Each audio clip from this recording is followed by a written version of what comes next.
nuevamente hoy en la Mesa Política de la Otra Mirada.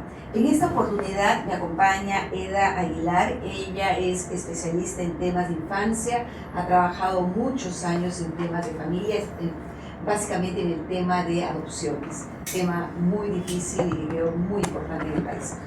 Eda, en esta oportunidad yo quisiera conversar contigo acerca de entender el asunto de seguridad de los niños y niñas, especialmente cuando son afectadas por el tema de violencia. Y aquí quiero señalar que una de las preocupaciones que tenemos en la Otra Mirada es este asunto que toda la política se orienta muchas veces hacia la penalización y al castigo del agresor. Pero es poco lo que se conoce de lo que significa la atención a las niñas y niños que viven afectados por esta violencia. ¿Qué nos puedes decir? Sí, efectivamente, creo que todavía no se tiene no solamente desarrollado, sino no se tiene interiorizado el concepto y el enfoque de que el niño ha dejado de ser un objeto de protección y tiene que ser considerado como un sujeto de derechos, ¿no? A partir de la Convención sobre los Derechos del Niño del año 89 y en el año 92, el primer Código de los Niños y Adolescentes, se recoge en nuestra legislación en Perú este término de concepción, de integración hacia los derechos de los niños y niñas como sujetos, ¿no? Y de ahí el imperante necesidad de poder entender que cuando hay conflictos entre miembros de una familia, en una sociedad, no solamente tenemos que ver la repercusión entre las personas adultas, ¿no? Que conforman estos ciclos, estos núcleos de violencia, donde hay agresores y víctimas, sino también hay un grupo de personas que son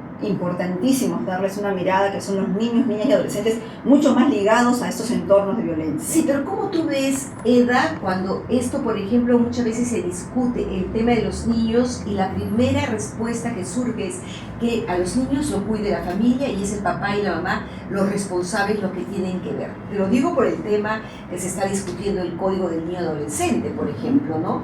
Cuando tú dices, los niños son sujetos de derechos, ¿a qué te estás refiriendo exactamente? Porque yo creo que ese es parte del concepto difícil de asumir por algunos sectores. Claro, nos estamos refiriendo a que tenemos que considerar siempre cuando hay situaciones de riesgo, situaciones de violencia o cuando se tenga que tomar alguna medida bajo responsabilidad de una autoridad, sea esta judicial o administrativa, tenemos que ver qué es lo más beneficioso para el niño, cuál es la medida que va a permitir un mejor desarrollo, una mejor atención, un mejor sistema de protección para estos niños. Muchas veces nosotros nos quedamos, se quedan las acciones, las decisiones de las autoridades o de los propios tutores o responsables de estos niños, señalando que el adulto ha decidido, el padre ha decidido, la madre ha señalado y eso es ley que se tenga que cumplir, más allá de mirar si eso realmente es lo que más beneficiaría al niño. Y esto pasa no solamente en entornos familiares, sino en entornos sociales donde, por ejemplo, la escuela es otro espacio donde los adultos que están a cargo de un cuidado, de una atención a niños, niñas y adolescentes, no puedan dar una mirada más allá y más profunda hacia esos derechos de los niños. Pero, ¿qué crees tú que falta en la política pública para darle esa mirada justamente? Porque cuando uno va a un juez, por ejemplo, frente a un tema de violencia familiar, y este juez toma decisiones finalmente si el hombre es castigado, si la mujer es resguardada por el espacio físico a que no se acerque, etcétera, etcétera. Cualquier medida que se tome. ¿Qué cosa es lo que falta? ¿Qué enfoque estaría ausente en lo que usualmente ocurre? Sí, creo que todavía se sigue percibiendo y sintiendo y conceptualizando a que el niño no es un sujeto, una persona capaz de opinar, capaz de decidir, capaz de expresar algún tipo de decisión sobre la situación por la que está pasando.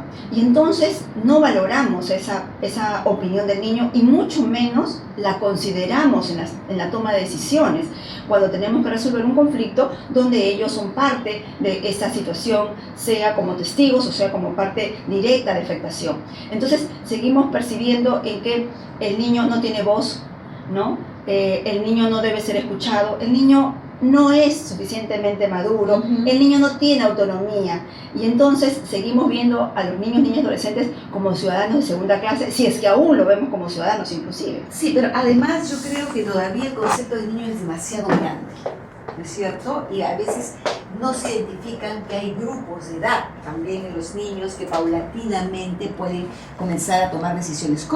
¿Tú cómo analizas esa variable? Mira, nosotros creemos que en realidad esto basado en varios estudios científicos y la neurociencia lo ha señalado, los niños a corta edad, menores de 3 años, también expresan sentimientos y también expresan una emoción de momento, por ejemplo con el llanto, por ejemplo con la necesidad de dar un alto o una voz mucho más fuerte en algún momento de su expresión o de su comunicación. Cuando se molestan, cuando rechazan con algún gesto, están indicando también una motivación de su percepción, de su deseo, de su sentimiento. Nosotros todavía creo que los adultos no estamos viendo, no estamos leyendo profundamente esa interiorización de los niños en su comunicación. Y pensamos que recién un niño podríamos tomarlo en cuenta cuando se expresa, cuando razona, ¿no? Y no estamos tomando en cuenta lo que la Convención de los Derechos del Niño ya ha señalado, por ejemplo, y se han detectado en muchos documentos internacionales y nacionales también, que al niño hay que entenderlo y escucharlo de acuerdo a su edad y grado de madurez, pero hay que escucharlo siempre. Así es. Entonces eso es lo que está faltando también. Y a mí me preocupa también un tema, ¿no? Que mientras que la ciencia va mirando y entregando estas evidencias de que efectivamente la capacidad de desarrollo y la capacidad también de discernimiento se va surgiendo en todo el proceso del crecimiento, las políticas más bien van por otro camino. Y te quiero hablar básicamente del Código del Niño Adolescente. Por ejemplo, hay 2 temas de discusión que a mí me preocupan. Uno que señala, por ejemplo, que la educación sexual debería ser una educación que tan solo se brinde en el ámbito de la familia y del hogar. Punto. Señalan que la escuela no debe ser este lugar. Y el otro tema también que señala que, por ejemplo, en el caso de los adolescentes que también están incluidos dentro de la categoría niño, te dicen de que cuando vayan a los servicios de salud sexual y reproductiva para orientación, porque también hay un despertar sexual en los adolescentes, que vayan acompañados por los padres. Entonces hay una visión allí también sumamente controladora. ¿Cómo ves tú esos temas? Sí, yo creo que nuevamente esos 2 ejemplos claros que tú has dado del tema del derecho a conocer sobre la sexualidad y el tema también respecto a que los adolescentes no tengan esta posibilidad de tener un derecho abierto, neutral, capaz de ser considerados a ellos como sujetos de expresión y de recepción también de información, creo que son parte de esta limitada concepción conservadora y sobre todo que descalifica al niño como un sujeto de derechos capaz de poder expresar su opinión, capaz también de poder comprender que él puede entender lo que le estamos enseñando, lo que le estamos compartiendo y capaz también de poder ir tomando progresivamente esta decisión de acuerdo a todos los elementos que le podemos dar. Por lo tanto, la familia de hecho es un espacio importante de desarrollo, pero no es el único y no es donde el niño únicamente se desenvuelve y crece. Entonces, la escuela obviamente es un espacio preponderante, no solamente para el crecimiento positivo en cuanto al fortalecimiento de derechos, de seguridad, de autoestima, sino también de socialización, que es otro espacio importante para ellos. ¿Cómo crees tú que podría ser la mirada de una política pública en donde se reconozca a los niños, pero no se ponga ese como elemento que se está en contra de la familia?